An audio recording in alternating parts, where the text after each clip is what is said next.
We're in the big green one. Some of us are in the little white. Okay, we'll call a meeting to order. Welcome, everybody.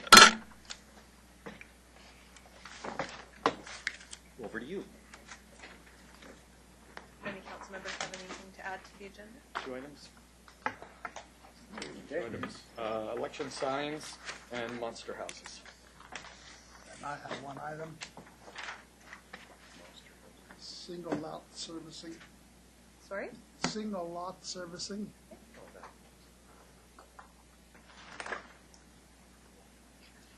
Anybody else?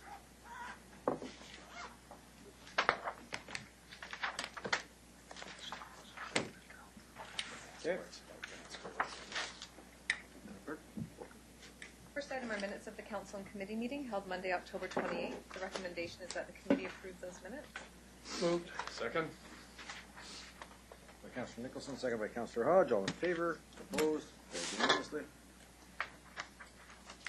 The second item is a delegation from Mr. Dionne, Delesalle and Taizo Yamamoto of Tideways Development regarding a pre-application for 1649 to 1665 Como Lake Road. Step right up.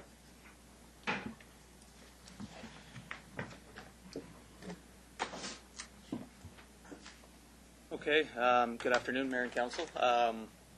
Here, Dionne Delesalle from Tideways Development, here to present a pre-application for a proposed commercial building at 1649, 1665 Como Lake Avenue.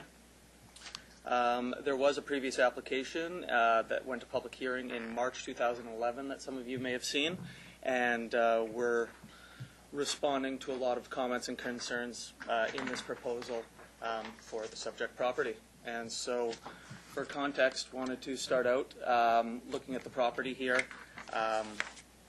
Located on Como Lake, the Arterial Road, to the immediate east is a service station, residential to the north and west boundaries of the property, and Parkland Elementary School across the road. It is in close proximity to the Como Lake Village. So the current state of the property. A single-family dwelling used to be situated on the western half of the property, was demolished several years ago, and now sits unpaved. An old retail building remains on the other half of the property, which has been leased on a seasonal basis to specialty plant and Christmas tree retailers. And the property has not been very well maintained over the years, and it is viewed quite negatively in the community. The Tideways proposal for this one-story retail development, I've got a little table here that shows what the proposal versus, I guess, what is permitted under the C1 zoning. And the site, the consolidated site, would be about 20,000 square feet. And our proposal would move forward with one building, 5,400 square foot building. I've got a site photo on the next slide we can look at.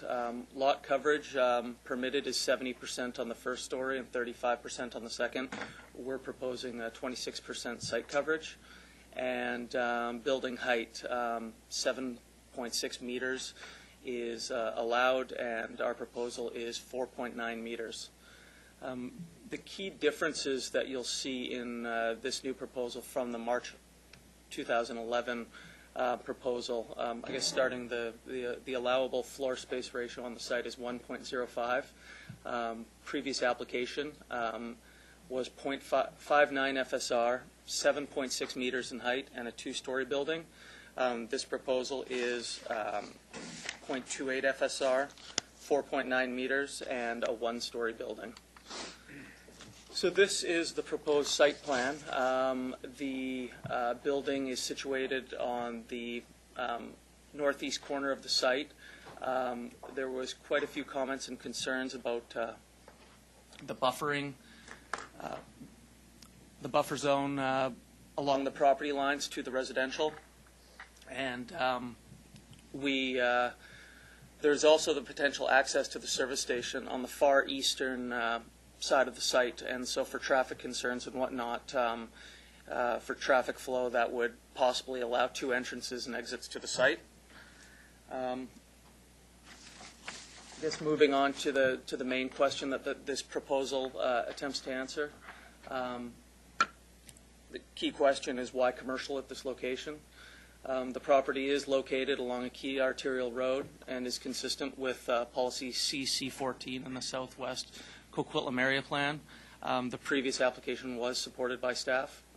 The property provides walkable convenience retail, situated adjacent to a gas station. It's an underdeveloped site. The property has been in its current state for the last 25 years. And the shortage of retail space in the immediate area with limited vacancies at the Como Lake Village.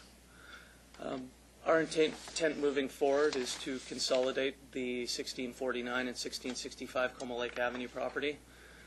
Community consultation with the neighborhood, the specific buffer zones, screening, building location, access, egress, and then apply for a development permit. The last application was simply a rezoning application, and then the idea was to market it to a developer.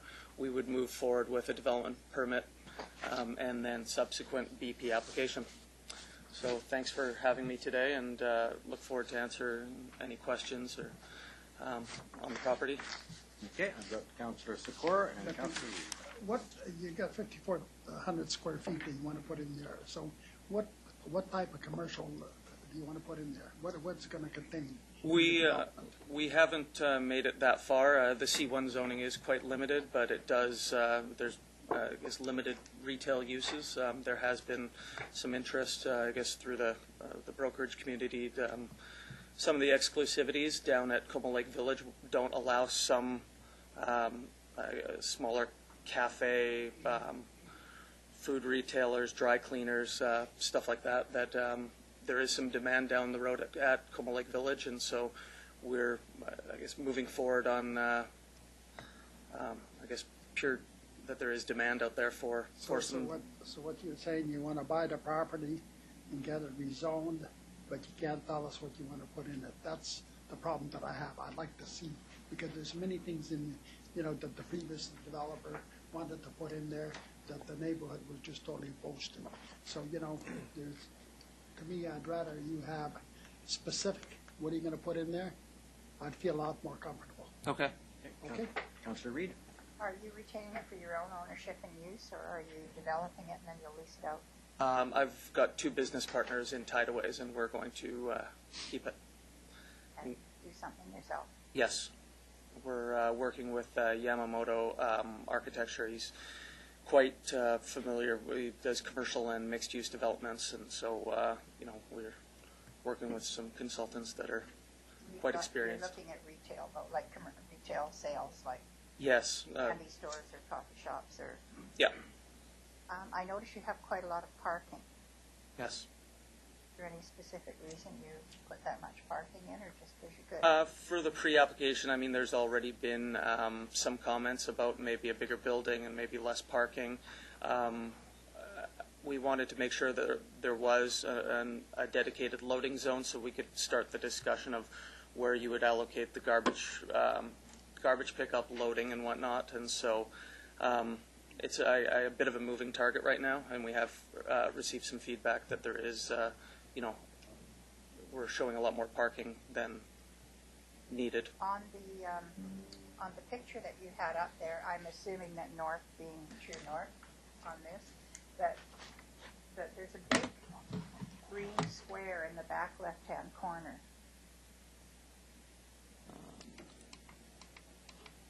There. What's the big green square? That would be a landscape zone. It hasn't been. Go back. This is just the architect that has put this together, and so we've allowed for. There's obviously some sensitivities with the adjacent residential properties, and so that corner would be a quite comprehensive landscape zone. We'd also have to figure out. There's also been some concerns on loitering, so would just landscaping suffice in the buffer zones, and probably not. So we would have to go into discussions about, if a fence is more appropriate and what kind of fence, materials and heights and all that stuff. Good, thank you. And on the side where the Esso station is, Yes. you're showing a red line, you're assuming that people could come out and just into your parking spot too?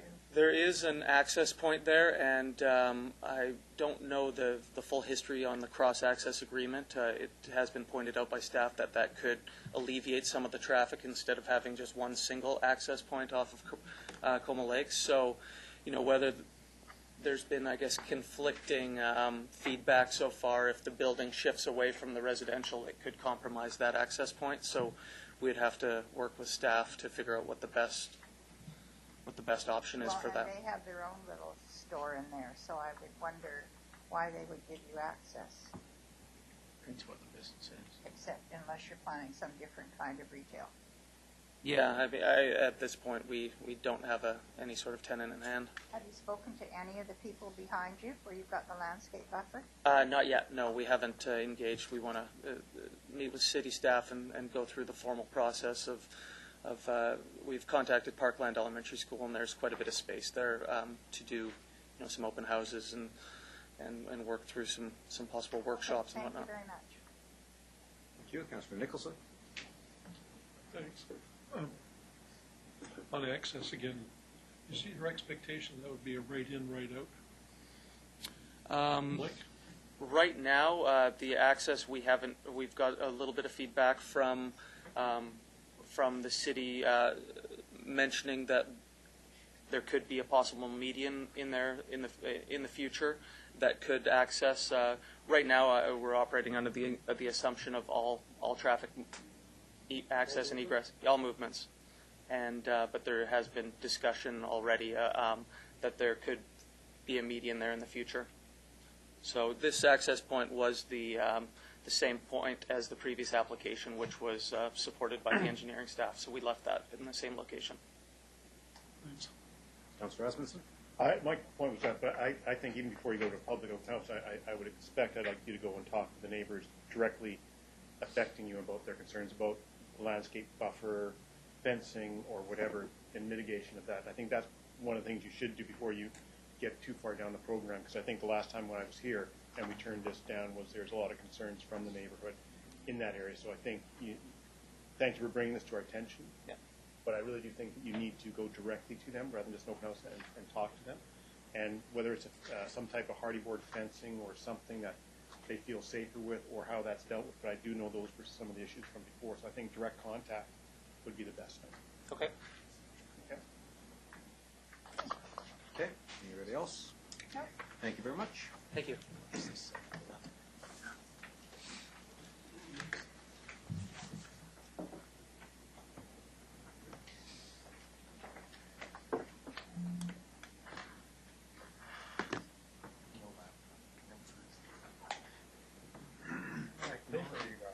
easier to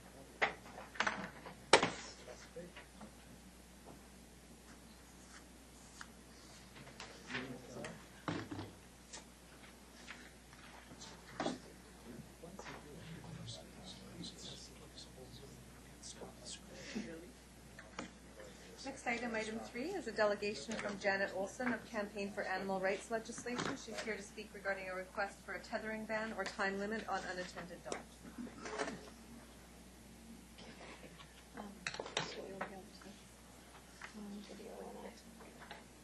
Thank you very much for having me here today. This is a powerful video, so I apologize if it might upset some people. We are having a bit of a problem with it. The video didn't embed into it, so she's going to be helping me out, so it might slow the process down a little bit. Hopefully that'll be all right. Imagine yourself standing in the middle of an 8-foot diameter circle and spending the rest of your life there. Imagine waking up every morning knowing that you will spend almost every minute of that day alone. Imagine maybe not being able to walk more than a few feet in any direction, dragging a chain along with you every time you move. You long to run, but you can only pace. Imagine looking longingly through the window of your family's home, watching as they go about their lives without you, hoping that today you might be brought inside to be with them. Imagine the mind-numbing boredom of doing nothing but sitting in the same spot all day, every day, never knowing the sheer joy of running free or chasing a ball, of playing with other dogs or lying on a soft bed at your owner's feet. This is what life is like day after day, year after year, for thousands of resident dogs throughout the Lower Mainland. Unlike family pets, resident dogs are not welcome inside their home as members of their family. They live alone in a yard, in a pen, on a chain, or inside a shed or garage. Resident dogs have addresses, not homes. Chained and pen dogs must eat, sleep, urinate, and defecate in a single confined area. They swelter and suffer from heat stroke in the summer, freeze, and die from hypothermia in the winter. Tethers can become entangled around other objects, further restricting their movement. In 2008, a St. Bernard who became hopelessly entangled in the cord she was tethered with tried to chew off her own leg in an attempt to free herself. Many chained dogs have hung themselves when they attempted to gain freedom by jumping over their fences, as these dogs did. But all the ways that cruelly confined dogs physically suffer pale in comparison to the emotional torment they endure of being isolated and consistently alone. This is Judith, a dog who spent almost her entire life on the end of a heavy chain in Burnaby. Despite being reported repeatedly to the SPCA, Judith was left to suffer for 10 torturous years. At that time, Burnaby did not have an anti-chaining law as they do now. So Judith remained on her chain, her life filled with misery, boredom, loneliness, pain, and terrible neglect. Humans have specifically bred dogs for thousands of generations to want to be our constant companions more than they want anything else. Isolating a dog from their family, back to the slideshow.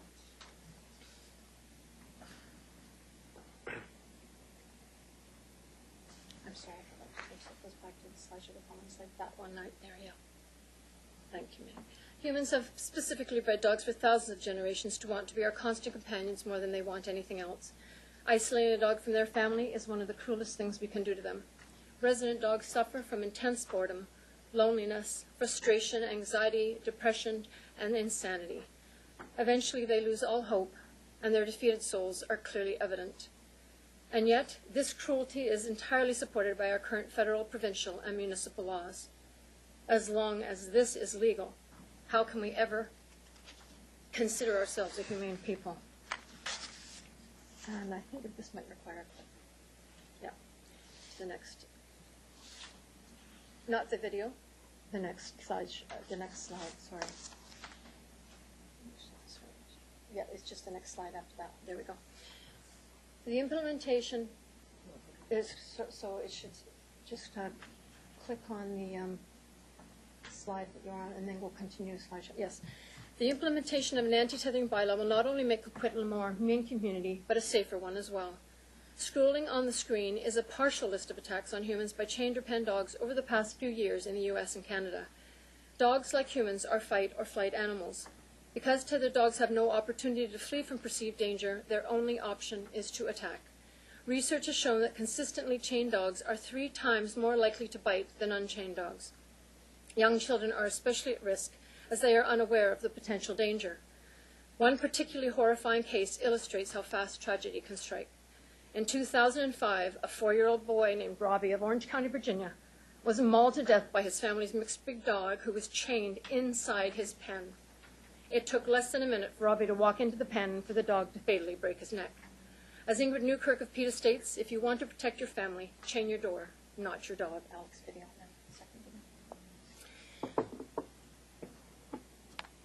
Sorry about the delay. This is a video of a chained dog named Alex. He is being approached by a man who is trying to gently loop a leash over his head. Despite the non-aggressive manner in which the man approaches him, it is clear Alex feels threatened, resulting in an aggressive response. No one would doubt that Alex would bite this man if he had the chance. But you will be surprised to see that Alex is not an aggressive dog at all. Once he is removed from the chain, Alex immediately transforms into the naturally gentle and affectionate dog he is. This is a very typical response from dogs once they are removed from their chains. More often than not, the chain is the source of the aggression, not the dog. And we continue with the presentation at that point. One up about that, just the one after that.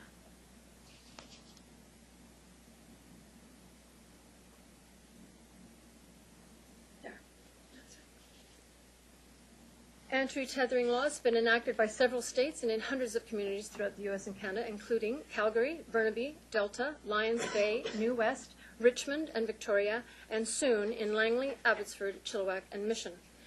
The legislation we are recommending has been enacted by the majority of these communities and is the easiest to adopt and enforce. It includes a ban on the tethering of unattended dogs and a time and size restriction to the penning of dogs. And Judith's video. The power, this is the last video. The power to improve the lives of chained dogs like Judith is in your hands. Thanks to the anti-chaining law in Burnaby, Judith was finally liberated and spent the last year of her life as a much-loved and cherished member of her new family. Please help chained and isolated dogs like Judith currently suffering in your community by making the humane decision to ban unattended chaining and cruel confinement of dogs and ensure Coquitlam becomes a safer and more humane community. I'm sorry about the disjointed presentation. I have given you a handout as well. It's quite extensive, and it gives you a lot of reference information about the legislation that has been enacted in hundreds of communities in the U.S. and several states, including the entire state of California, which is virtually equal to the population of Canada. They have, throughout the entire state, it is illegal to ban, to tether a dog in California. Texas, the same. If Texas and California can do it, I think Coquitlam can do it. I hope Coquitlam will do it. If you have any questions, I'm happy to ask. There is also a question and answer sheet at the back of your handout. Included in the handout is also the legislations that are currently active in Burnaby, Lions Bay, and New West, and the legislation that we are recommending regarding the chaining of unattended dogs, as well as the restrictions to time and size of pens for penning dogs. Okay, thank you very much. Thank you. We have our own animal shelter, as you are aware. It's a wonderful animal shelter. I know. We're very proud of it. You should be. So we will be working with our solicitor and the manager of the animal shelter and look at the tethering laws that we now have and perhaps either expand or whatever. I personally work a lot with most of the animal groups and with Judy Stone from West Oh, End. Judy Stone. So I know what you're Very going good friend of through, and mine. I know where we've been. So thank you. And just by being here today, our local press is here, and I think that's a good thing. Janice is, they're both, and John are both Writing notes. madly Good. writing, Good to hear. which is really good. And I think it's great to bring this to the public. Yes. And some of the public will never want to phone the animal shelter, but there are 9 of us around this table that any member of the community can phone at any time. Well, that's marvelous. So thank you. That's really amazing. Thank you for that. Is there Thank any? you very much. Sorry. No questions? I don't see any. But Okay, so that's good. I think I'm taking that as a very good sign. I'm keeping watch of them, and when they raise their hand, I look. Okay. But thank you very much. Thank you.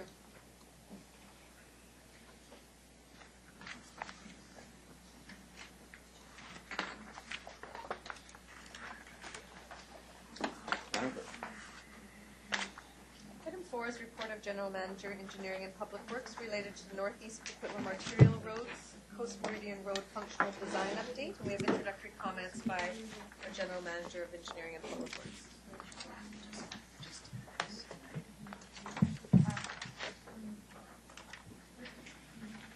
Councillor Reed. I just have one question. I'm going to be a bear on this one. Joseph knows how mean I can be, don't you, Joseph? I really do not see much in here about Coast Meridian going to the very top. And I have a real problem with this. Brent lives up there, so I don't know if he does. I know Craig lives up there. But, you know, Oxford, and we're going to extend it up somewhere. But let's face it, we're putting almost a whole Port Moody up on top of our mountain. I really think that we need 4 lanes if we ever had some major thing up there. I really want all the folks that will be in the new area on the west side of Coast Meridian also to have double accesses out. And it's not addressed anywhere, and I'm really concerned about that. Is there a presentation to begin with? Your That Worship, will address it. there are just some introductory comments. Why don't we start with the introductory comments, and then That's if the good. question hasn't been answered yet, we're okay with that, That's good. Councillor Hodge, we're good. So, Your Worship, as you know, the city has the Coquitlam Arterial Roads Functional Design Program that was introduced and reported to Council earlier this year in March. Our Transportation Division, since that time, has held public consultation meetings in May and June, in addition to meetings with various stakeholders to discuss the Coast Meridian and Victoria Drive projects. taking into consideration the public and stakeholders' input, we have developed functional designs for Coast Meridian Road, Victoria Drive, and David Avenue. The reports in your binder include 3 design options and evaluation of the options for each of these 3 roadways.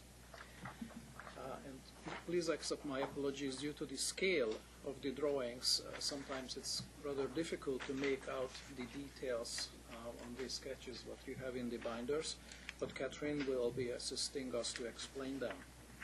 The objective from our perspective today is to discuss these options street by street with Council so that we can proceed to a public information meeting in about a month, namely in early December, and then commence the next steps in the design process.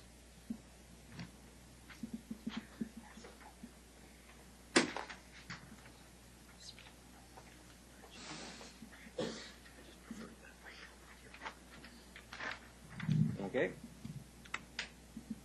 Is there anything else? No, No, we're good. Oh, goodness. I think we are ready to give you more information to Council. We put up a slide and we have some more so backup there is some slides more. to Yes. answer questions. Okay. But we intend to use these slides in response to your questions, what you may have. Let's do it that way then. Councillor Reid. I did it already. Yes, you did. And Councillor Reid has made it clear that 4 lanes to the top would be something. Comments, questions? Especially emergencies. Through the chair. When we do this type of work, we use tools to help us evaluate and forecast out what kind of conditions that we may see in the future. And so the tools that we use are called travel demand models. And the city developed a travel demand model. Actually, we've had them for a number of years now, and we've used them with great success over the years. In this case, what we do is we have to make some assumptions about what life will be like out 30 years from now. And so we use population and employment forecasts, and we consider what might happen even in lands that are not currently within the planned areas. So, for example, there are development reserve lands that are to the north of this area that we consider in the travel demand models. And so the output of that is traffic forecasts. And so that information and potential development that may occur to the north of this area was considered. We also will test sometimes to see, well, what if? In this particular case, we feel very comfortable with the traffic forecast for Coast Meridian because we also looked at what would happen if Oxford wasn't extended and if all the volumes were actually just on Coast Meridian. So that gives you a little bit of comfort in that a what-if scenario. What if Oxford didn't get expanded to the north? We want Oxford to expand, but what if it didn't? So the volumes that have been used on Coast Meridian on this particular exercise reflect that scenario that give us comfort that there's enough capacity available to meet the need. The third option is an option that includes 4 lanes to Princeton, and then north of that goes into what we call a 3-lane cross-section where it's a lane in each direction, and then a center lane that can accommodate turning movements, similar to what you'd see on Blue Mountain today between Como Lake Avenue and Foster. The volumes that are on Blue Mountain today are comparable to what we would be seeing through this.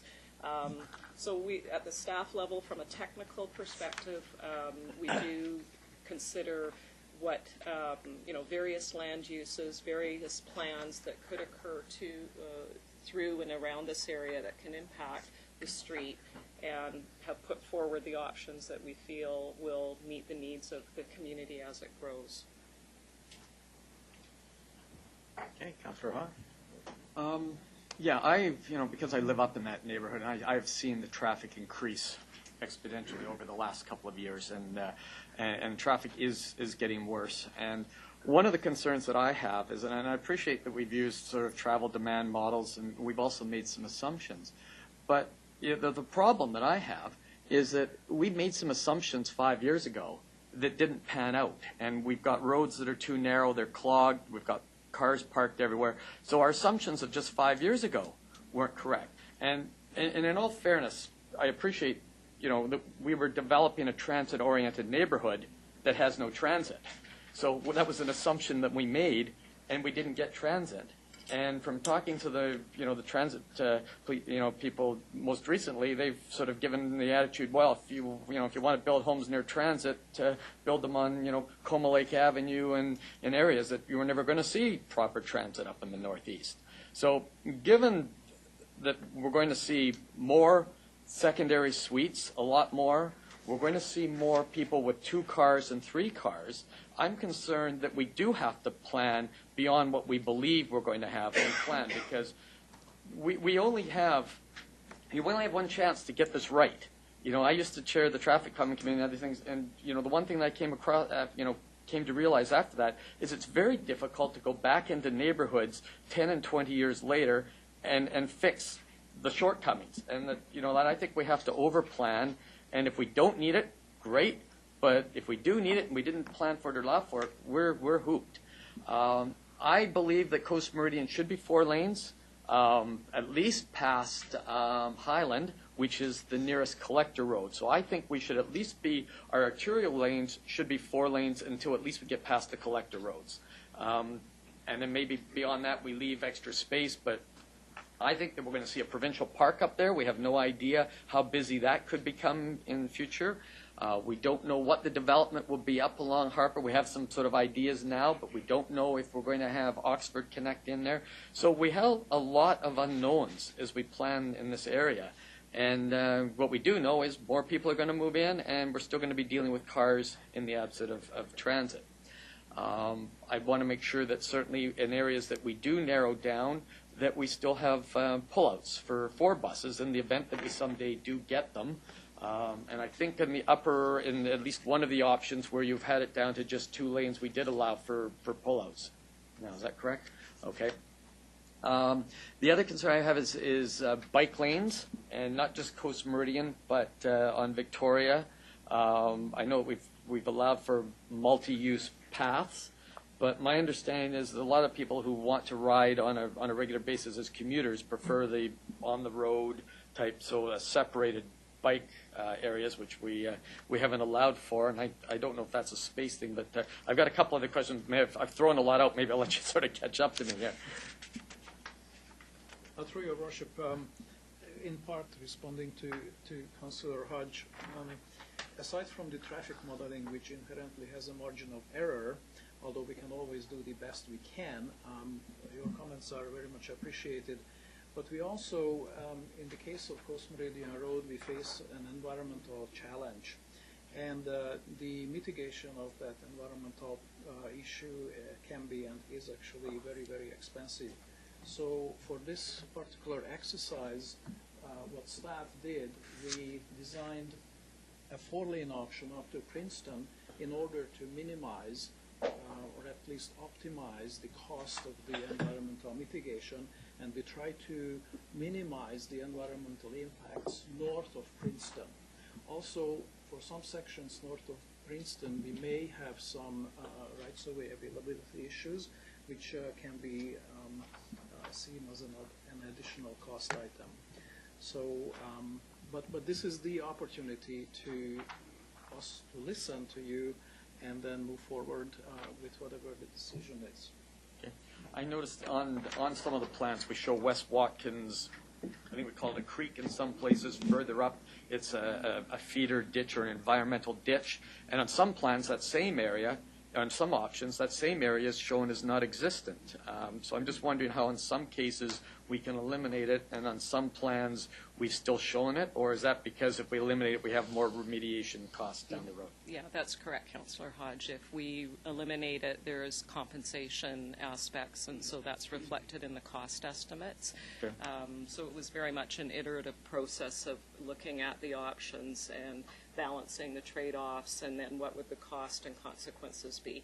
And if 4 lanes were recommended by council that staff pursue that, then that's the next piece, is to look at the land implications and the cost implications of extending it further to the north, and what kind of compensation aspects could happen. And that could be compensation in another area of the mountain, but there would be a cost. And I'd certainly like to know that cost and see if it's done, because that's going to become, I mean, there are going to be costs to doing this project. There's going to be financial costs and there's going to be environmental costs. And so it's going to be about finding a balance of what we need to do while planning for a future, but also recognizing the needs of today. Moving down onto the Victoria Drive, I like option 3. I think that we heard concerns that. So we don't stick with Coast Meridian. Stick with Coast Meridian first? Yeah. Sure. We'll do that. And I have something on David as well. But if you want to do it road by road, then I'm happy to just sort of. Those were my comments on Coast, and you can put me on the list for the David one next. Councillor O'Neill? No, thanks.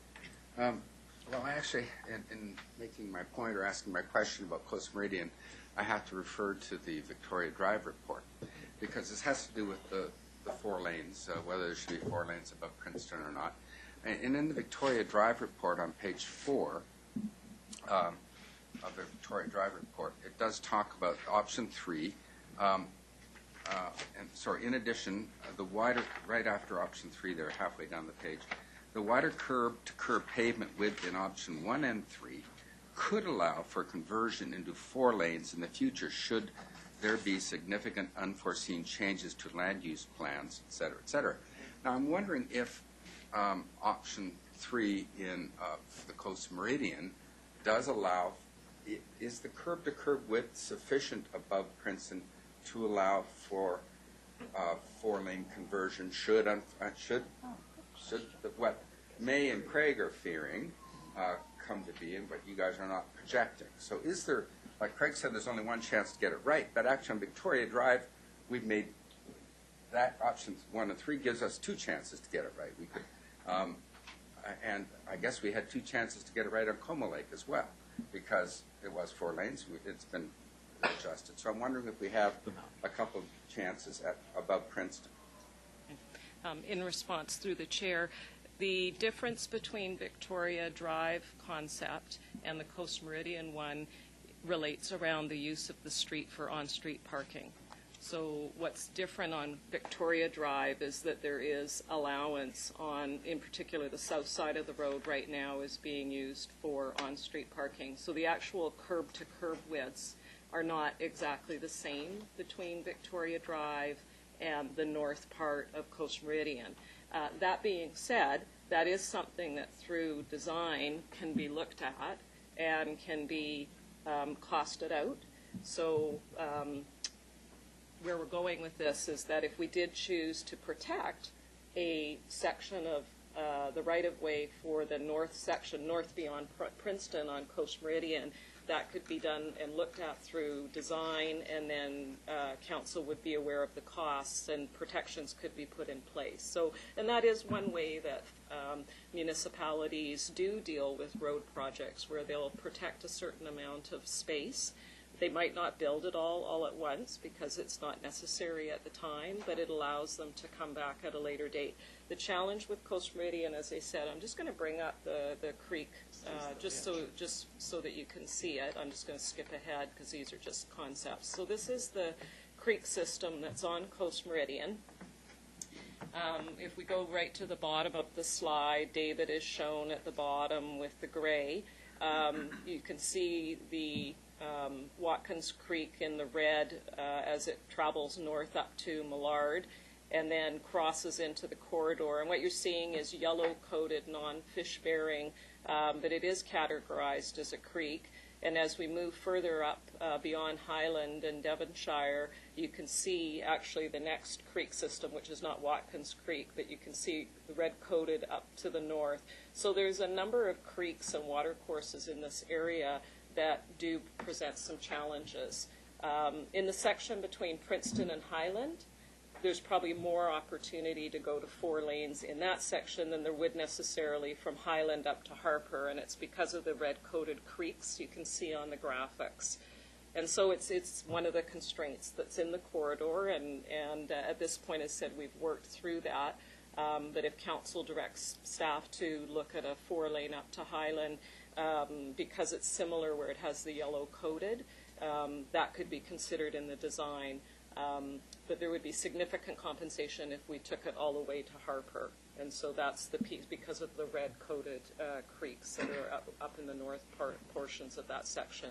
Beyond Harper, it's no longer an arterial. It's a collector road in the northeast plan. So, you know, I think I made this point the last go-around we had on this. I'm not a traffic engineer, and I'm trying best to look after the public purse as well. And so, because I don't have like firsthand knowledge of what the projections are going to be in the future, what there's going to be, I don't have a crystal ball. And to err on the side of 4 lanes all the way up sounds like it'll be very, very expensive. So, you know, I'm going to have to say that, yeah, I'd like to know what it would cost to sort of build in the capacity to go to 4 lanes as high as, let's say, Highland. And maybe if it's like we have the capacity to go to 4 lanes on the east end of Victoria, but it's not going to be as simple as Victoria's one. You just told me, because Victoria has the parking that gives us all that flexibility. So presumably we would lose the parking if we went to 4 lanes there. But that's way off in the future. So I like having flexibility, but if it's going to cost several $1 million extra to give us that flexibility, when it's just on a hunch, I wouldn't go for that. I'd rather go with your traffic modeling that makes sound predictions. And so, you know, I'm prepared to support option 3 on Coast Meridian. So that's it. Thank you. Mr. Rasmussen. Well, thank you. Good report. It's been here before, and I think, you know, when it came the first time, we was talking about 4 lanes from Galloway down, and we pushed you to recommend up to Princeton, which you've done, and I think that's because Princeton is a collector road coming across, and it meets into that first major collector across there. I think at this point in time, that would be sufficient.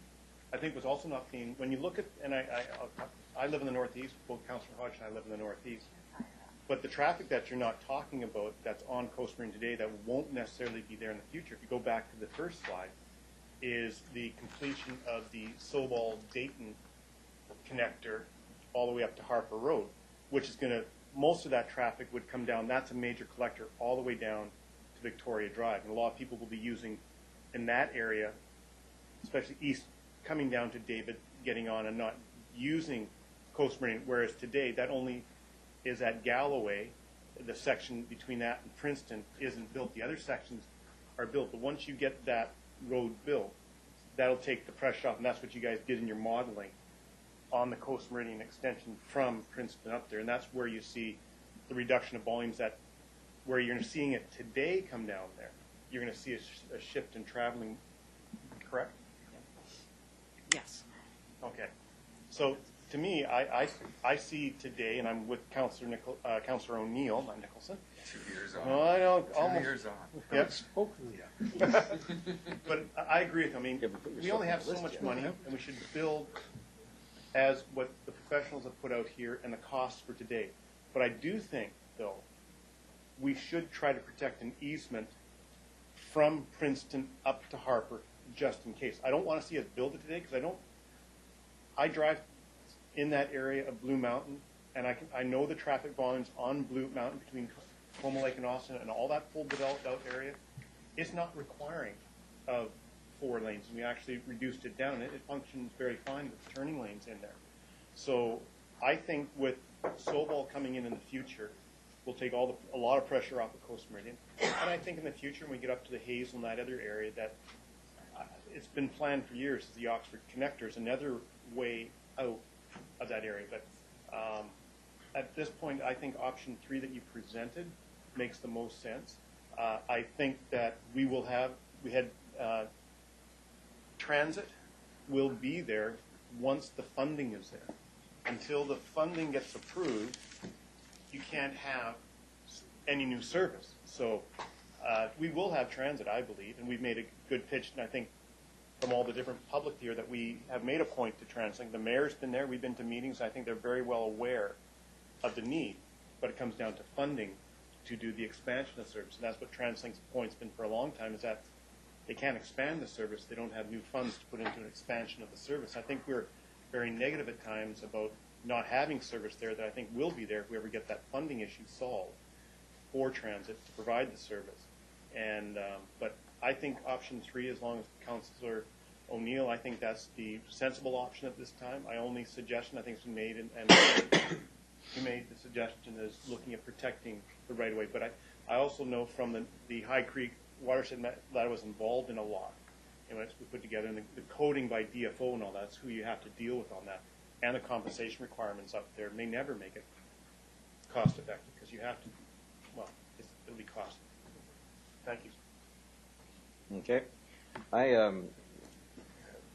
was always a little bit frustrated because we used to, 30 years ago, everything was aimed at trying to make everything 4 lanes, and we got these big 4-lane roads, and the plan actually was to take Brunette all the way 4-lane all the way around to Cape Horn, which I think would have been ridiculous because it will never have the traffic to warrant that widening of the road and the elimination of the parking on both sides, because that's one of the challenges when you make something 4-lane, is that you have no other options.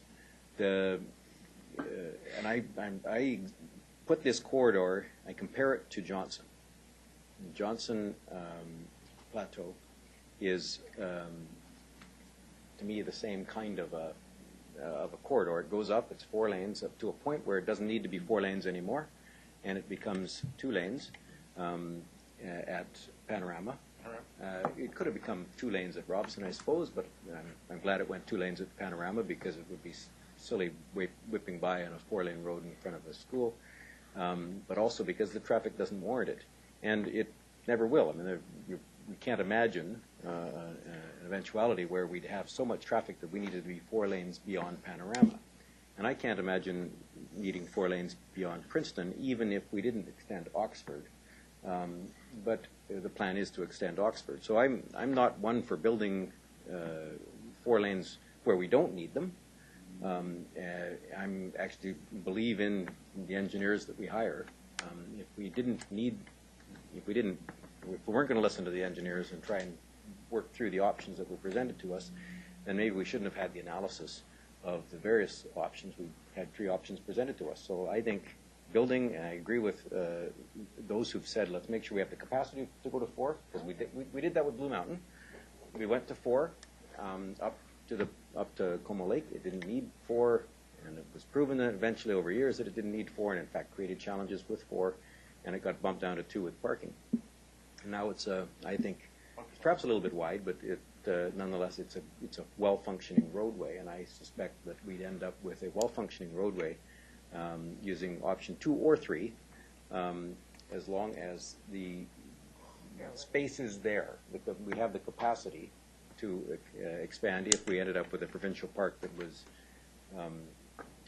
a remarkable draw. I just can't imagine that kind of a draw. As far as transit goes, this is a question of the timing of the introduction of transit. Every community in the Lower Mainland will have transit. This one, it doesn't have transit now, and so our problems aren't bottleneck problems. Our problems are parking.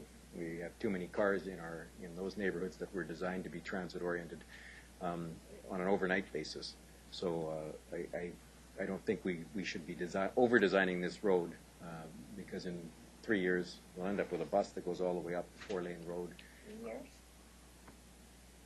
In 3 years or 5 years or 2 years 30. or 1 year, and we'll get there. So I think I'm going to take the advice of the traffic engineers. They've given us 3 options. I'm going to lean toward the option 3, although I've still got my eyes on option 2. That I'd love to know the costing for the 2 of them. Councillor Nicholson. Councillor O'Nicholson. Nicholson. Thank you. It's the day today, I guess. Well, first of all, if we had built Brunette Avenue 4 lanes all the way to Cape Horn, that would have given us somewhere to stockpile all those cars that are waiting to get through the Brunette interchange. Perhaps it would be useful. But option 3, I think, is clearly the way to go. But I'd like to know what the implications, what the costs would be of protecting our options now up the hill, of having the space to eventually go 4 lanes all the way. certainly would be cheaper now, but I'm not sure it would be enough cheaper, and I don't know if we have the answer to that. Through your worship, there are two considerations in this respect. One is that the number one, in my opinion, most important thing is to secure the right-of-way. And we don't have to do that today. We can do it over time because some properties may develop along Coast Meridian, and in some instances we might be able to secure the right-of-way without additional or direct cost to the city. And where we can't achieve that over the next 5, 10, 15, 20 years, whatever it may be, well, then we have to bite the bullet if and when the need is going to be there for 4 lanes. The other issue is perhaps far more challenging, and that is the environmental issue. Past experience has shown that dealing with a known environmental issue today is likely easier and less expensive than dealing with it 10 or 20 years down the road. So it's a balance. Now, as to the actual cost, today we don't have this figure, but definitely we are working on to get a figure both for the environmental mitigation part as well as for road construction part in today's dollars. Okay, so on the first part, we could acquire it piecemeal over a certain amount of time. Would that be your present intention, or would that require specific direction from council? The classification of the road is arterial, so we have the bylaw given council approved the right to acquire property as developments take place. And I think you're hearing a council desire to acquire property, is it? To protect our future interests. Coast Meridian is identified in the bylaw as a street that has a requirement for an additional 3.5 meter setback on each side. So we actually do, within the current bylaw, the subdivision and development bylaw, have the right to acquire or obtain additional right-of-way as land development proceeds. As said, the complicating piece in this is the location of the creek, because the developer also has to address the creek if they happen to be at the side of the road where the creek exists. And so there's, again, the balance of the environmental requirements as to the street requirements. But we can look into it and look into what the implications would be. One of the next steps after this would be to go to the public, as noted in the report. Then we would come back to council with actually a council report with recommendations in it that would go to evening council. And so if we're able to get kind of a feel of what the cost implications would be, this will be early January. We can report that out in that meeting as an information item if that meets the needs of council. Thank you. Okay. Councillor Hodge again. Yeah, I mean, I don't want to see us build more than we need, and if we can allow for future growth so that we have that option down the road, I think that's good. But I was going to ask the question about the creek, because you can't just in 10 years move a creek, especially when there are other options for compensation may have not be there in that immediate area. So I think that in allowing for possible expansion later, I think we have to already have now a plan for how to move the ditch or the creek over. I still believe that, and I like option 3, but I still believe it should go to Highland at least to get to that last collector road. And then from there, if we don't need it, then, as I said earlier, we don't need to have it if we have the right of way. But I think by today's standards and what the traffic is we're seeing there, we need it. My concern is that we're going to have people coming down Marguerite and coming down Sobol, and then they're going to start to cut in at Princeton. If we have it 4 lanes all the way up to Highland, that will disperse some of that traffic, so we won't just create an intersection at Princeton, because I think that what will happen is people will use those parallel roads. When they get down to where they know Coast Meridian widens to 4, that's when they'll start funneling in. So this way it disperses the traffic over 2 points. I am concerned about Sobol, and I know it's a sort of a north-south collector, but I guess it's Dayton up above Dayton Sobol.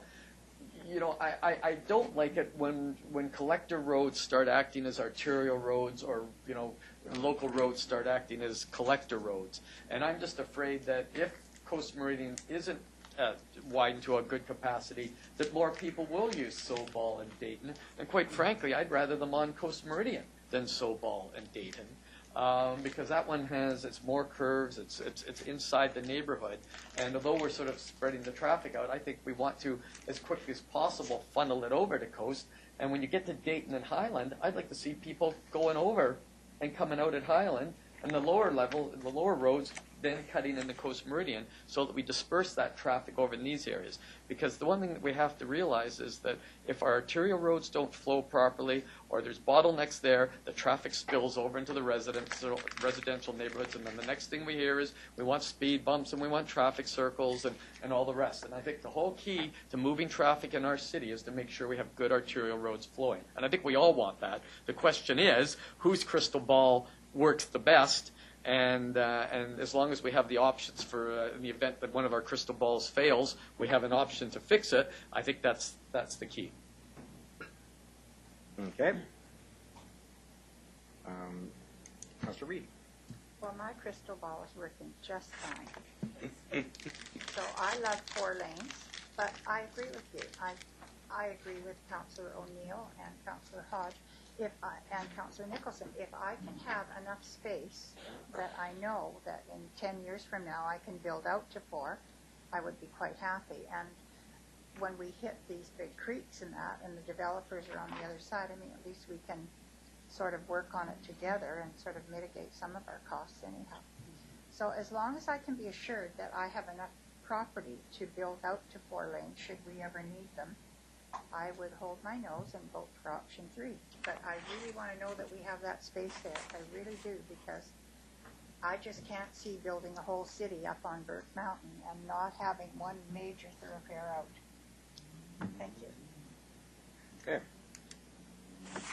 Anybody else? I had one question related to, I raised it at an earlier stage in this, and I'll raise it again. It relates to snow and snow storage and snow route planning and how that worked out here. Because, certainly in option 2, that's one of the limitations that would move me toward option 3. A couple of elements around that. One of the things that you'll notice with the options, particularly the one with option 2, is where there are medians. They're short, they're small medians. They're like a pocket median is how we might describe those. They were done intentionally that way. Rather than having long medians between the blocks, the idea was to bring some landscaping in a pocket sort of periodic location, so that the space in between could be used for storage of snow in the winter times. It can also be used for parks maintenance in the summertime, like parks maintenance vehicles would actually be between the medians in a linear fashion. So we work closely with traffic operations and a variety of other departments on this initiative to all put our heads together to think through some of these elements around how we would deal with it.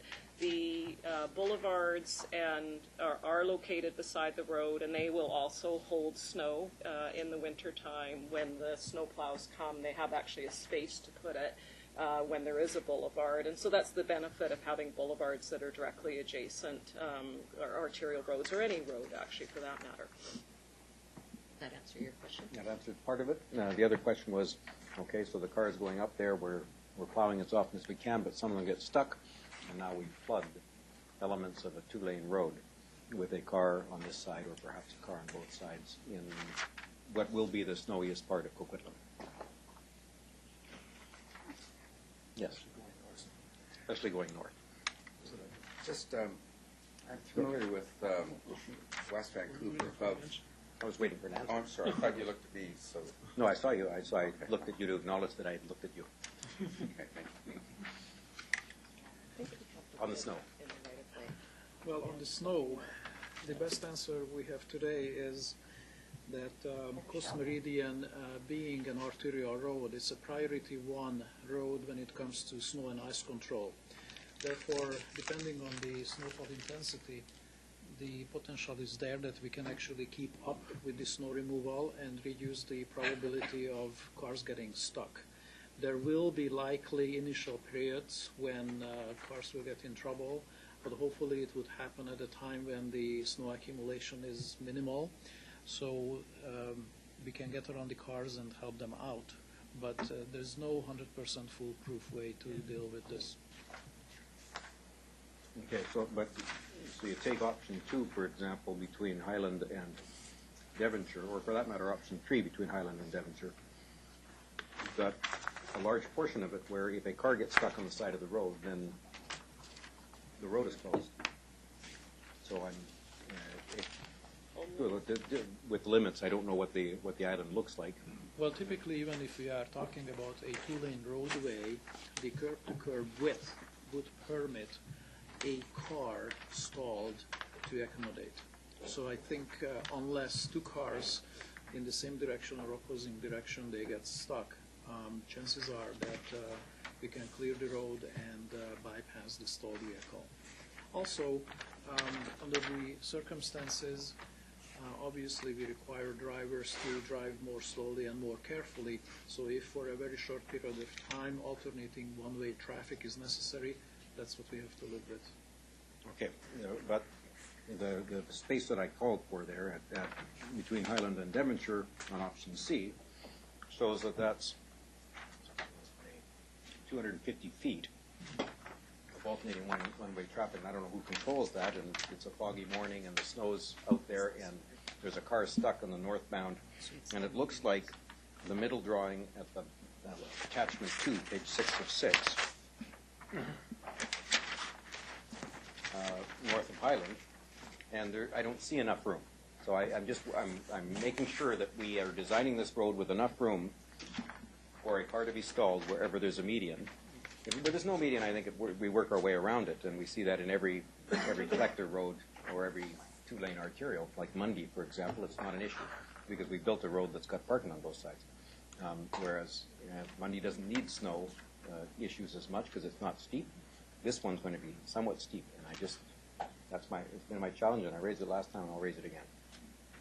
And I gather some other councillors are jumping in on that. You can take that. So, in response, there's two pieces in this. One is if a car were to break down, there is no parking on this area, so there wouldn't be people. The intent is that people would not be parking on the street and then leaving their vehicles, and that becomes an obstruction in the snow. So that's the first piece. The second piece, if the vehicle did break down directly adjacent a median, then you're right. The space that's in there, that they would have to break down adjacent these pocket medians, because in between the medians, that's the intent of it, is to keep the space open.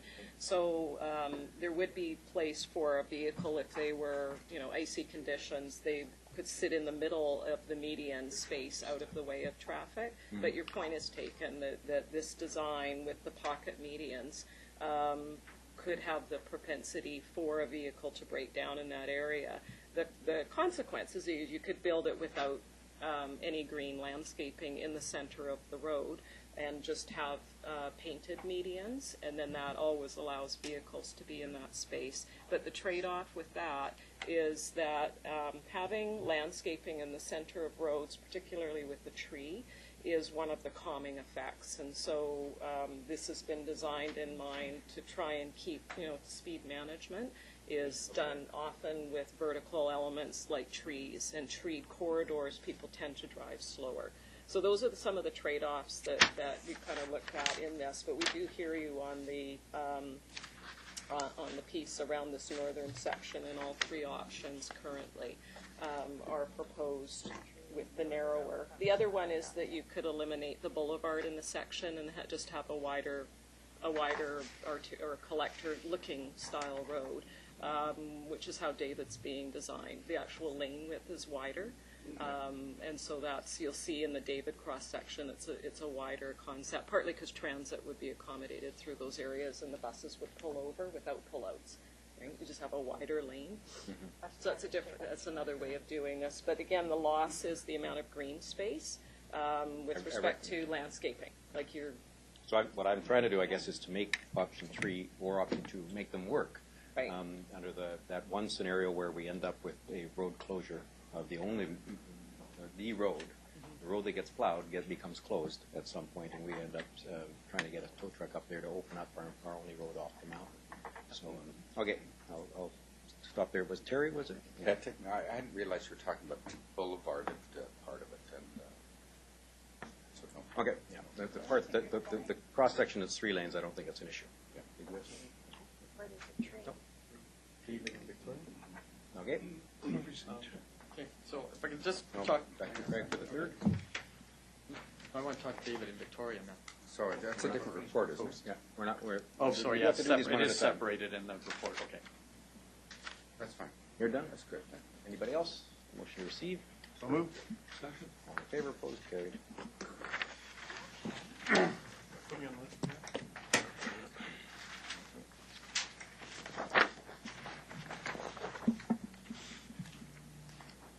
Item 5 is a report of General Manager, Engineering and Public Works related to Northeast Coquitlam Arterial Road's Victoria Drive functional design update. More of these new buildings. So you got Terry, didn't you? Yep.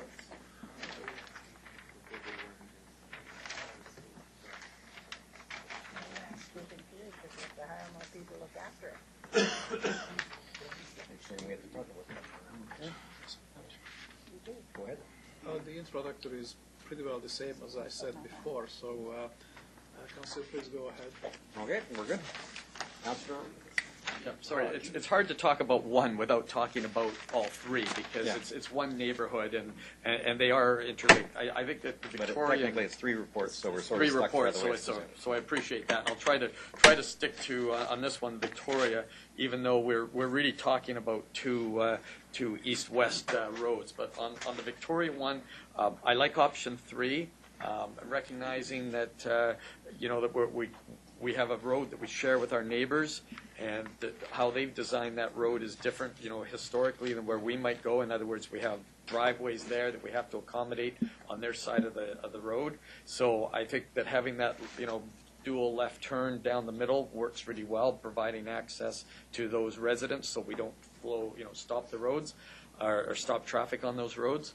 To me, I do worry that if we go too wide, we're going to end up with speeding down there, and I think that having just one lane in each direction, but making sure that they continue to flow makes total sense.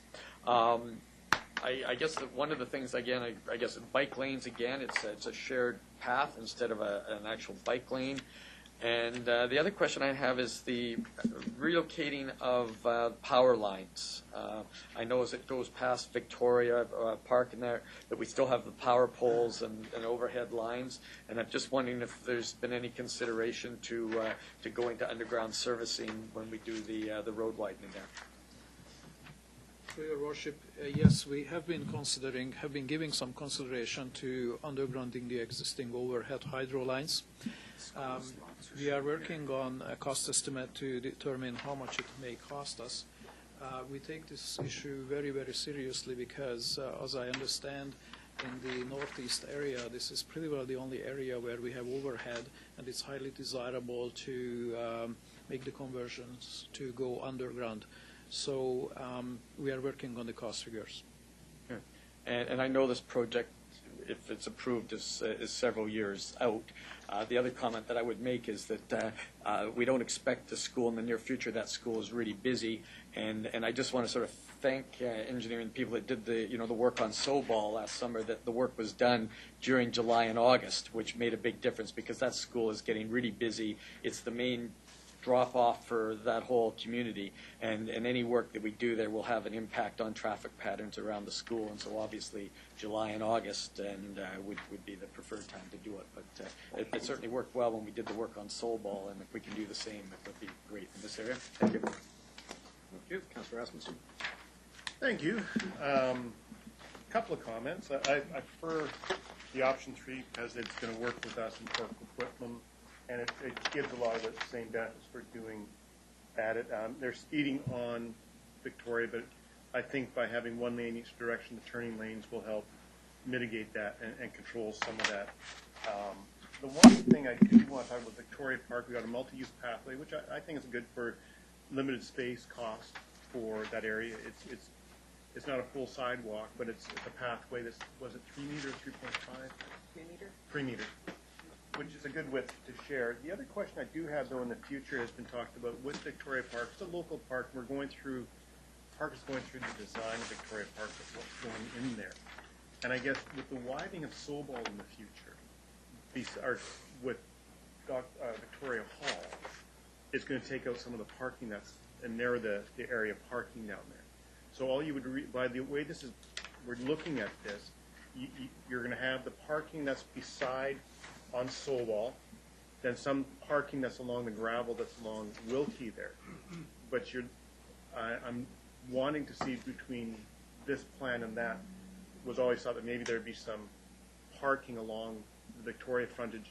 I think something you guys would maybe want to talk to with Parks and Rec about that issue, because of the use of Victoria Hall, the loss of parking on Sobol when you widen out, because we can double up the parking sometimes back to back, but when we properly widen Sobol past, basically we're down to, what is it, Darwin. When you go from Darwin down, it's all old and stuff. So that's been a concern. So you have limited parking for Victoria Hall and the park use. And if we put a Super 8 or whatever field in there and gets better use out of it because it's not being used that much in the neighborhood, because we need to think about that issue. So it's in lovely dark black print, which is hard to read on black asphalt. But we actually do identify on-street parking on Victoria, adjacent the Victoria Park. So very good idea. And and so part of that. See that, yeah. That's okay. I noticed that too. I was realizing, using dark black print on black asphalt's probably not the best. Okay, so you do have the on-street parking here. Okay, that's great. So that's a great suggestion, and so you've already looked at that. So I looked through that and I went and I missed that. That's bad. But the other question, it's such a good suggestion. They've already taken it into account. That's staff, because they do such a great job in the first place. The other question I have come down to is we're showing a light at Victoria, at Sobol and Victoria. But when we show a light at Mars, but we're not showing a light at Mitchell, which is going to be a collector road going north-south. And so if that's going to be a collector road like Sobol is, unless there's something written here, pedestrian crosswalk substitute analysis, but you show on your I'm just going by the diagrams, you show, you're at Sobol there, then you show at Mars, but you don't show anything at Mitchell. And I was just wondering why there's nothing at Mitchell at this point, or is that just noted for the future? I wasn't sure. It's as part of the Partington Creek Neighborhood Plan, we did identify potential future signals at Mitchell, and so cost estimates for the corridor are incorporated. This particular functional plan may not need a signal at this particular time, but certainly any work that would be done in there would be pre-ducting.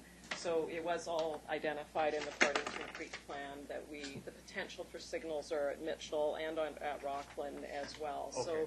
So it is, we did account for it in this area, although we're not identifying it on this. I know we're looking at this functional plan for Victoria, and even though we're looking at, I thought we'd have some potential, like showing potential signals on there, and I didn't see it.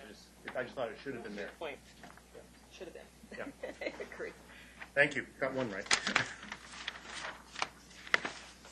Okay. But yeah. Councilor O'Neill. Yes, I want to give the big map that showed everything up there on the screen again. That one map that had both Meridian and Victoria and David. Yeah.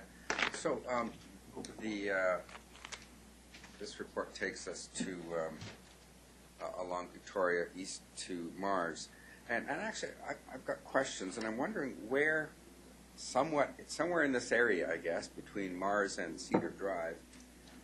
Any eventual Fremont connector work is going to be coming in. And do we have is there any broad plan in mind that where it would connect and what that implication would be for Victoria Drive? The work to look at Fremont is in a future capital budget for your consideration. There has been discussions with Port Coquitlam to commence some joint planning around how Fremont would connect into the system. From a technical perspective, staff are very aware of that and have ensured that this section of Victoria would be consistent, but the actual public presentation and going through that is something that we would want to jointly do with the city of Port Coquitlam. So it's a timing element. So technically, yes, we certainly consider how the streets will interrelate.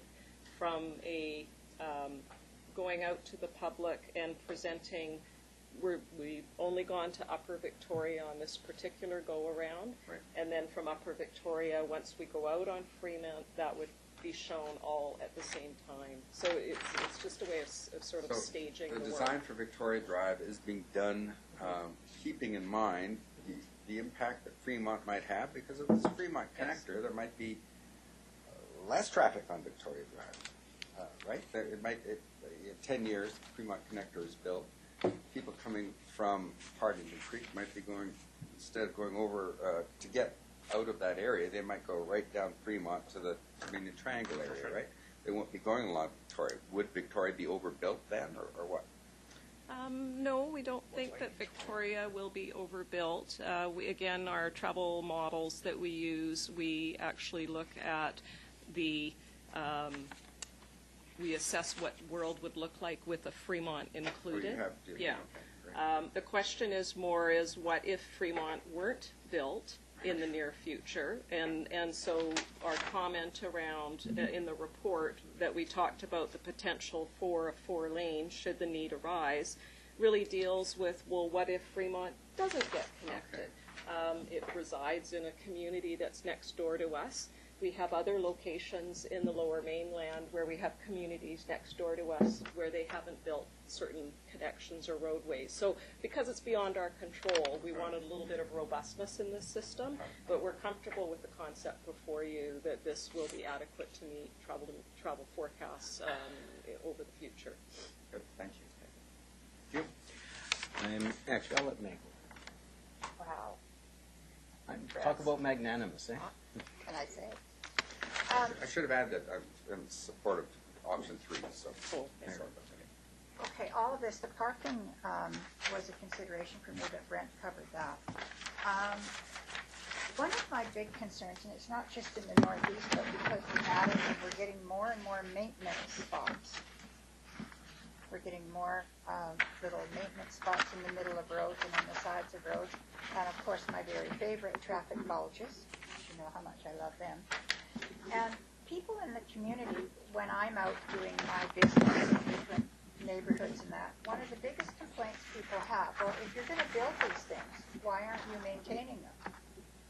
And I hear a lot of comments about the bulges that we've put in that have plantings, and now they just look like overgrown weed gardens. The one on Mariner that gets some attention because it's grass in the middle, but basically around the trees it looks terrible. And then other medians that we have in the city that really don't get cared for.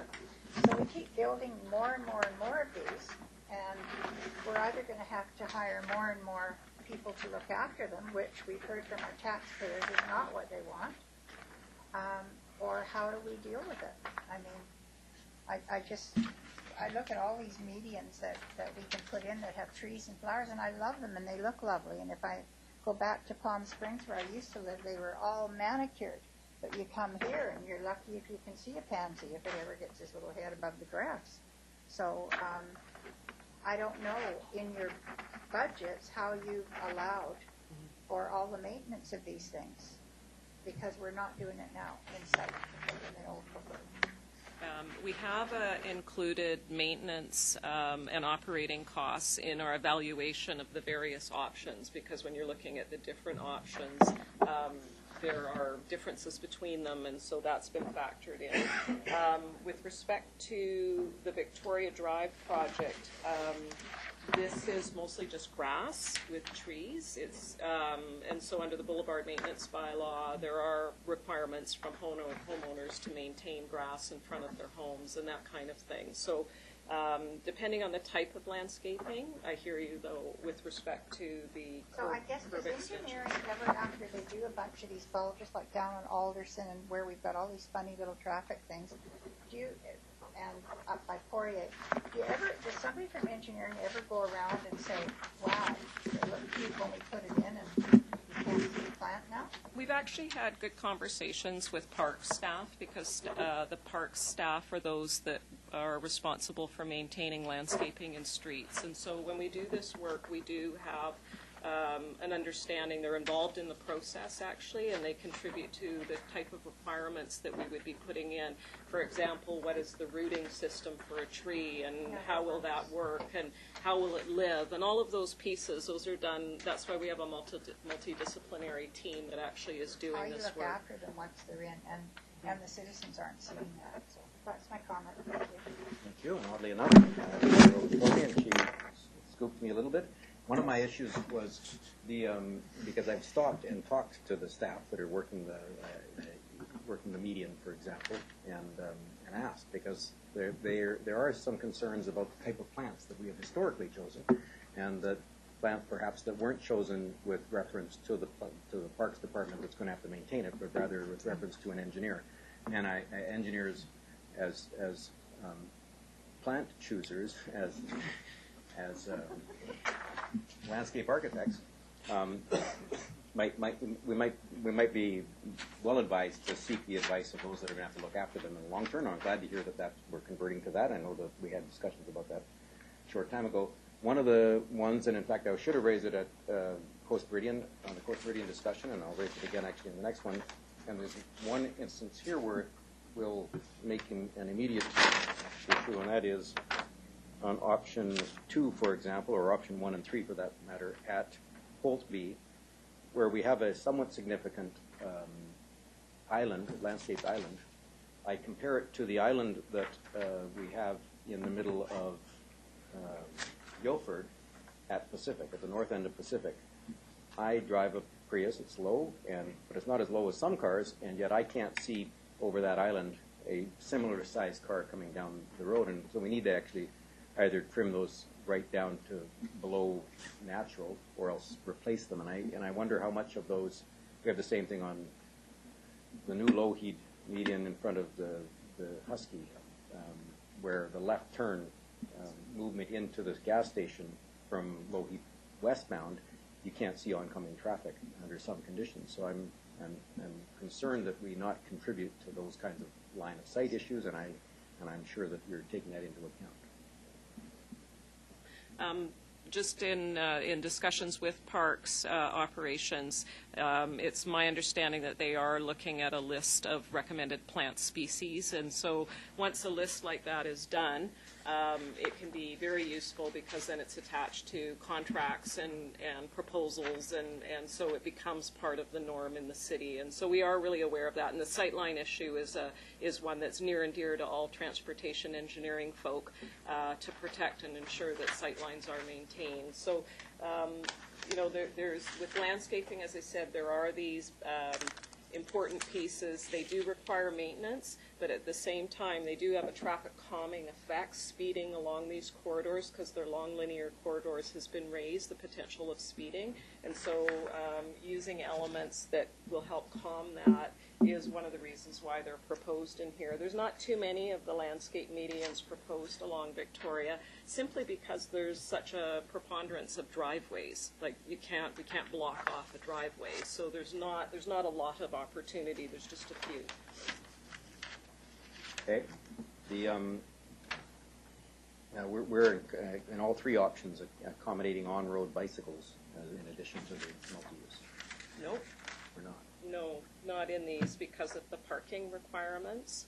All of these include a 3-meter wide multi-use pathway, which for novice cyclists are their preferred type of cycling facilities. So as part of the strategic plan, the policy was to build cycling facilities that would attract more novice cyclists.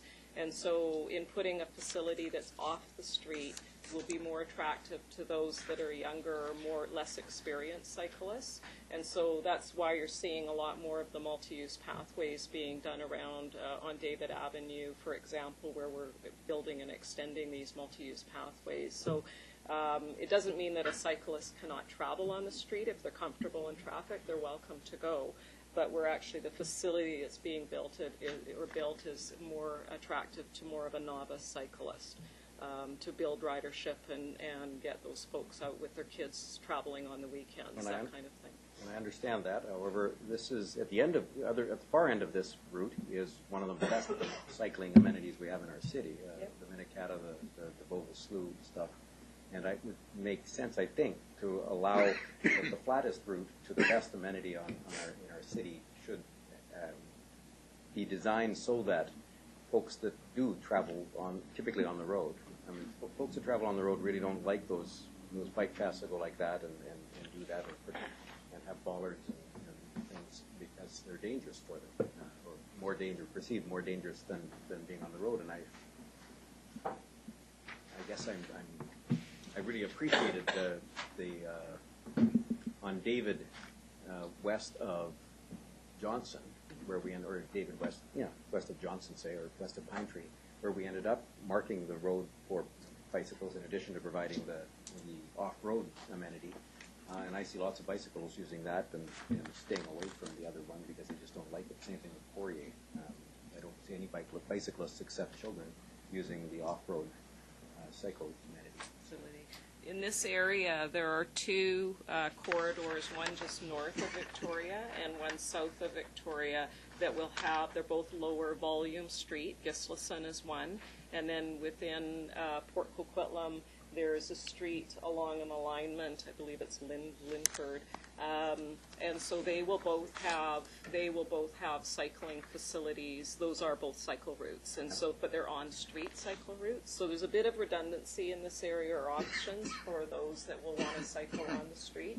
But we're not able to accommodate within this cross-section, and if we want to retain on-street parking, we're not able to accommodate on-street bike lanes on Victoria with this cross-section in any of these options. Okay? Anybody else? No. Motion received. Move receive. Second. All in favor, opposed, carried. David. And item 6, another report of General Manager, Engineering and Public Works related to Northeast Coquitlam Arterial Roads. This one for David Avenue, Coast Meridian to Marigold. Design contract.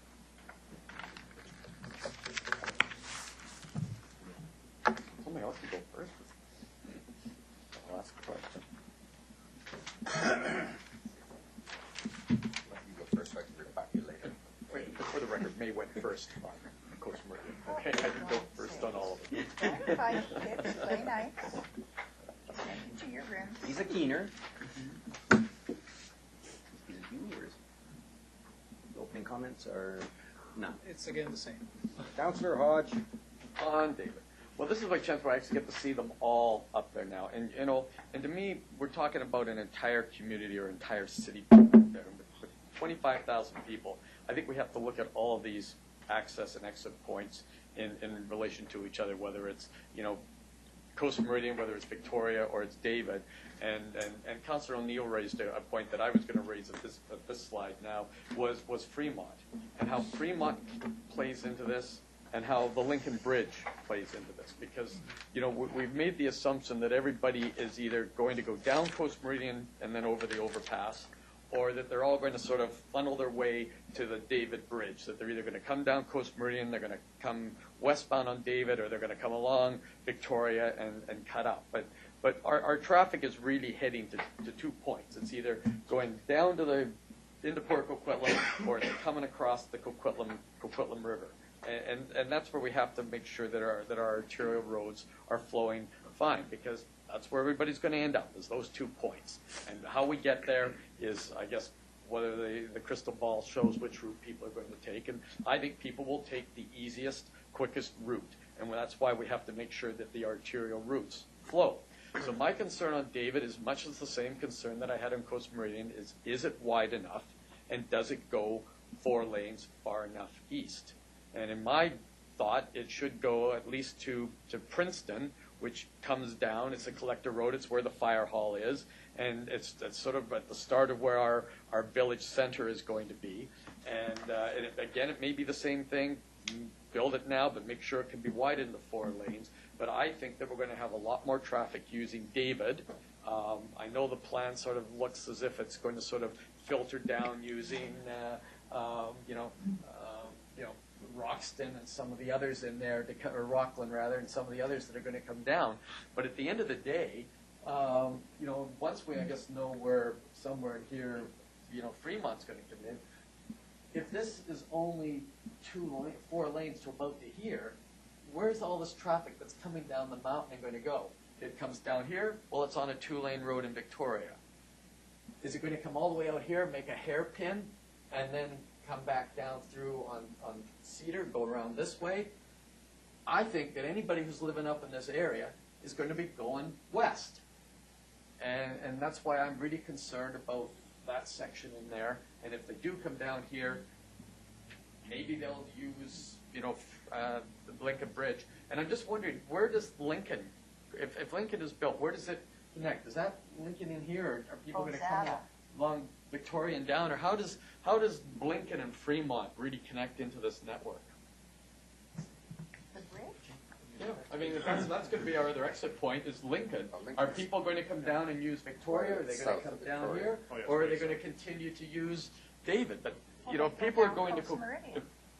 Well, and how do they get to Coast Meridian along... Sure. Catherine probably could also answer better than me about the transportation planning aspects. But certainly, the more options you have, like right now we have David Bridge and Lougheed Highway as the 2 options. Once you add other options like another bridge like Lincoln, it just provides more of a network that provides more options. And it's hard to know where all the trips are going to go, but the more options you have, the better network you have, the more you disperse traffic, and the better off the transportation system works. In this area, in the Northeast, we've certainly tried to build a grid, and in particular, we've been able to, through the plan, have a pretty good east-west grid. So it's not only David and Victoria as the 2 arterials, there's also a number of collector roads that are planned. Gislason, Burke Village, Princeton are all different routes. And although you want to direct traffic to the arterials, which is David and Victoria, the collector routes also play an important part. So someone who's already in the village and on Burke Village or close to the Burke Village Promenade, they'll probably stick on that road until they get to Sobol and then use Sobol. So similar to the planning that we've done on the transportation planning that Catherine mentioned for Coast Meridian, we've done that as well for David a number of times. It always indicates that there's plenty of capacity with 4 lanes as far as Sobol and then 2 lanes beyond that.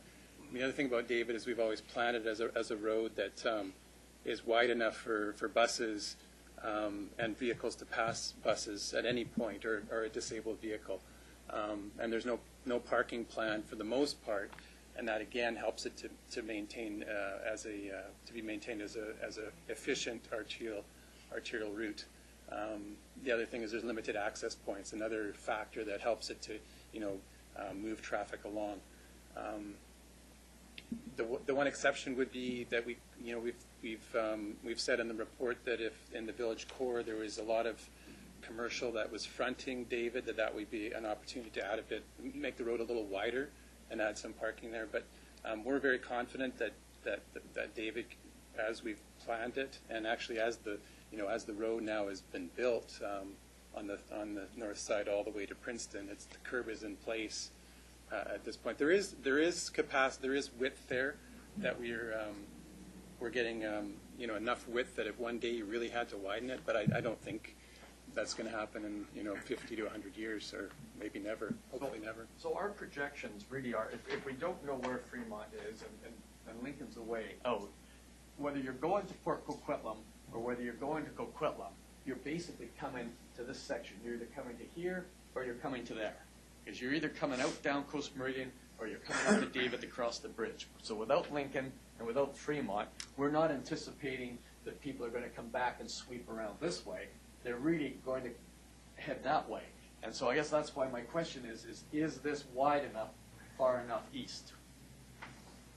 Through the chair, yeah, I agree with you. People do not go backwards. If they want to go west, they're going to head west. So, the routes, any of those routes are routes that people are going to use. And the modeling that we do doesn't include the local grid, but it does include these collector streets. So all the modeling indicates that David Avenue has a 2-lane road, and then going into 4 lanes at Sobol is plenty of capacity. Okay, good. Okay. I've got Councilor Rasmussen.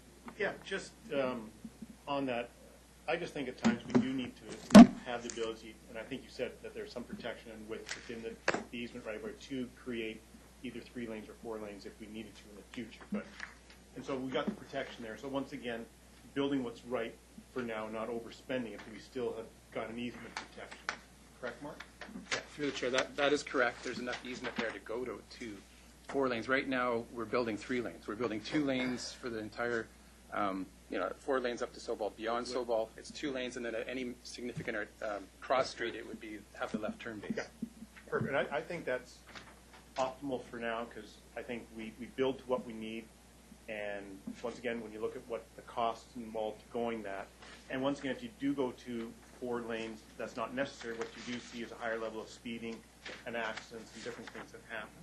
We do know where the Fremont, for our world, is that line just below Cedar Drive there. That's pretty much the boundary of Victoria. That line there would be roughly where Fremont, our dedicated line coming north, is. It all depends on how it connects into Cedar Victoria there.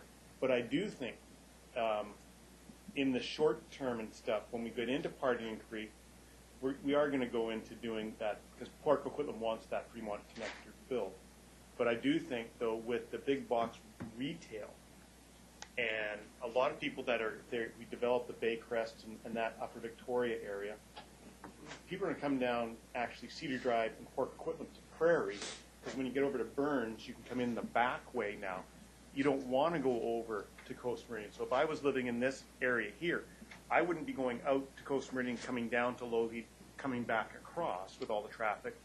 And that's where the potential, I know what Port Coquitlam would like to see us with Fremont. And it's because we haven't developed Partying Creek yet, we're not here to make that investment. But I think in the short term, you're going to see a lot of the traffic coming down Cedar Drive and Port Coquitlam to Prairie. And in that way, not going across that way. So I'm not so concerned about that. And I think, once again, that you pointed out that we designed this plan, I've been around this plan for a long time. And we've done a good job of dispersing on east-west corridors to disperse the traffic out in, as I think Catherine always talks about now, is using that grid pattern to disperse that. So right now, I think Councillor O'Neill said is, you've given us the options, but once again, you're the professionals, the engineers, and I think I'm going to stick to your ideas. And I live on that area. I go up to David at Sobol, come down there. And that's because of all that traffic that does go north-south will be turning off and on Sobol. And that's why you need the 4 lanes between that and Coast Meridian. So I want to build what I think professionals say we need. They protected the space. So I think what your functional design and ideas are well grounded. And I support them. I thank you. No one else? I've got, if you take the stretch from, so the stretch from, say, can't find it. There. Okay, stretch from Princeton to Mitchell, which is a lane wide. It's actually a lane and a half wide. It's 3.9 and 1.8. 5 point something. What are you talking about? The stretch of David between Princeton and Mitchell. The cross section shows the 6 meters of bike, or the 2 meters of bike, 1.8 meters of bike. And to me, that's the breakdown spot that we were talking about on Coast Meridian, was the capacity to not make it 2 lanes, but make it so that broken down car in almost all circumstances can be out of the way of traffic and get. And so I'm not raising it here. I think it's appropriate here. I think it makes a lot of sense, but I'm raising it back in the context of the Coast Meridian discussions as to whether or not we can incorporate even another meter so that something, Yeah. something can get out of the way. Good point. Either that way we could still salvage the islands. Okay, there we go. I have. Anybody else? Plastic plants. Plastic plants. Okay. Well, that Move would receipt, maybe yes. get those Second. down. Moved and seconded, all in favor? Opposed?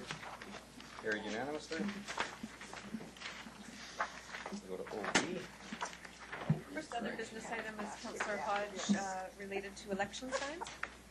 Yes, I just wanted to raise something just after we've gone through the by-election, and I was amazed at how many people that I talked to, and including a couple of people that I talked to on election day. And it was out, the soccer field. I said, "Oh, have you voted today?" And people say, "Oh, I didn't know there was an election on." I said, "Well, how did you not know?" And they said, "Well, we did a different way of doing our mail out of the voter announcements." The other thing is they said, "Oh, well, I didn't see the signs." And of course, being a by-election, there weren't as many of the candidates' signs out. And I was surprised at how many people rely on seeing those signs go up to tell them that there's an election on. And I know that with more and more people now voting in advance polls, whether or not the signs need to go up earlier by the candidates, and also the possibility of putting up information signs on some of the key street corners, such as the big 4x8 sign. I know we get more and more of our stuff is done on social media, but a lot of people aren't plugged into social media. And whether it makes sense to just put up sort of on key street corners saying election on Saturday the whatever, and then maybe down below nearest polling location to this spot, just in the interest of getting more people out to vote, that maybe we should look at doing more signage, either relaxing the signage on the candidates themselves, but also putting some things up. Well, not going quite that big, but just on a couple corners during election time. So I just thought that before we get into the next general election, that we should look at the signage in general. We owe council a postmortem of both this by-election and the last by-election, well before the next election, and we plan on having a number of different sections. Jay is doing that report, and that'll be a good appropriate opportunity to actually have that discussion. pass motions and whatever, but we would certainly pass this comment on to Jay. Yeah, I think those are both In time that we could incorporate it, okay, or not. Thank you. Actually, that makes a lot of sense. I know one of the campaigns in the last general had actually signs that said "Vote today," and no other information on them. And I think that makes a lot of sense to try and get some element of "Vote today," but also some element of 2 weeks in advance. So we've got the 6 locations, for example. That could be the location of the 4x4, 4x8 that explains why all these signs are showing up here. Right. Big election thing there, and I think we owe it to voters to make sure that everyone's aware. And I heard the same thing. I didn't know there was a by-election on something. Mind you, I've heard that on general election. That's right. Yeah, I've heard that in the federal election. Go ahead. Next item. So the second other business item, also Councillor Hodge, relates to monster homes. Yes, I know that we've received an email today, and it was timely because on the weekend I was at an event and I had 2 people raise the question about homes on a street that it doesn't matter because they're all over the city, but on this particular street, and I did a drive-by, and these 2 homes look like recreation complexes. They are built way out of proportion, and I know that we had raised this in the past. I believe that there's a staff report or something. I just wondered if we could get an update just so we can let residents know that we are still looking at the issue. We do owe you a staff report on that. Carl, did you? Yeah, sure. Through the chair, research on that is currently underway, and we expect to have that wrapped up shortly, and bring forward a report to council in the next several months. So I'll confer with the GM of planning, and we'll be able to provide an update to council in the coming weeks on the exact timing of us coming back to that, but we are in the process of working on that, and we should be wrapping that up soon. Appreciate it. In the meantime, we'll continue to collect examples, so thank you. Okay. Yeah, absolutely. Councillor Sikora. Yeah, thank you.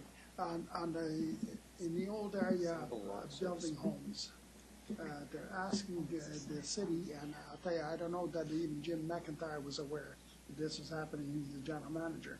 The fact is, we're expecting people to go underground servicing for one lot or two lots. Very, very expensive. It's prohibitive for anybody to even build. The developers are calling me, people are building a house or two houses, saying this is impossible. We can't even sell the house. It's too costly for all these services. So I'm wondering why we're demanding these services all of a sudden that I've never heard about. Go ahead. This one I'll ask Mr. Alueva to. Sorry. Our parks man. Sorry. His former position of Manager of Development Services. I'm trying to beautify the city.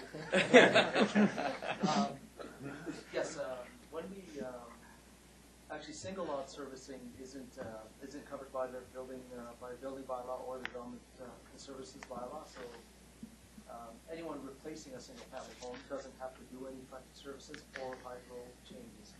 However, when there's a development application resulting in a redevelopment under neighborhood neighborhood attached residential, so creation of duplexes, triplexes, quadruplexes, or larger developments. And in particular, I think this case is a question of subdivision. It's a two-lot subdivision. In those cases, the rebuilding of those homes, we do take the opportunity to underground the system to the house. So in other words, the hydro service, rather than keeping an overhead aerial service to the house from the pole, we do get the service conduited underground and then reverse dip back up to the pole, because all of these areas are going to change significantly over time. And what we want to do is have the ability to remove those transmission lines. It isn't a huge expense. What's occurred in that particular case is I believe there was some misunderstanding from the property owner that he had to do that service. And in this case, he actually kept the overhead service, and we were trying to encourage him to replace that service. We are working with that particular subdivision to see what we can do, because he's already installed, reinstalled the overhead service to the pole. So generally, we are identifying the requirement to underground the service from the home to the pole in the servicing plans. There's significant notations. The letters of requirements identify that issue now, but that one I believe is a miss. So we are working with our owner to see whether we can. So you think it's just a misunderstanding or something? Yeah, we are trying to work with that particular owner to see what we can do to either cost share in that case. But generally, it's an ability to us to eventually remove the entire transmission line. But it's only in larger redevelopments. Single-family home replacements are not required to do that. Okay. Well, there was two homes that they had jumped. Yes, that was a subdivision under an R neighborhood attached residential. And you spoke to him? Yeah. Okay, thank you. And are you putting a park in? No park at this time. Did we at least get 5% of them? Yeah. Too small. Okay. You got an extra foot of wire. Adjournment's been moved, seconded. All in favor? Yahoo, we're done. Opposed? Thank you all for coming. See you this evening.